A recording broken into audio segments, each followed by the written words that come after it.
தாமரையும் அவங்க அம்மாவும் பேசிக்கிட்டு இருக்காங்க. அம்மா அவன் ஃபோன் பண்ணி என்னை மிரட்டினதை நிப்பாட்டினா, நான் இனிமேல் உனக்கு பயப்பட தேவையில்லைன்னு சொல்லி பேசிட்டேன் அப்படிங்கும்போது திடீர்னு சேது சித்தி வந்துடுறாங்க. வந்துட்டு இவளுக்கு என்ன நம்மக்கிட்ட மறைக்கிறாளுங்க அப்படின்னு சொல்லிட்டு எதை பேச வருவாங்க. பேசி மழுப்பிட்டு அந்த இடத்த விட்டு கிளம்பிடுறாங்க.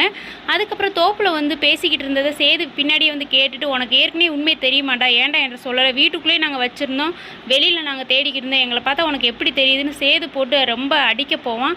இவன் ரொம்ப அடியும் பயந்துட்டு நம்மளும் பணம் வாங்க முடியாதுங்கிற காரணத்துக்காக தப்பு செஞ்சதெல்லாம் தாமரை தான். ஆனால் வந்து இல்லை, ஃபோன் வாங்கி பேசினது வந்து தமிழுங்கிற மாதிரி உண்மையை சொல்லிட்டு அந்த இடத்த விட்டு கிளம்பிடுவான்.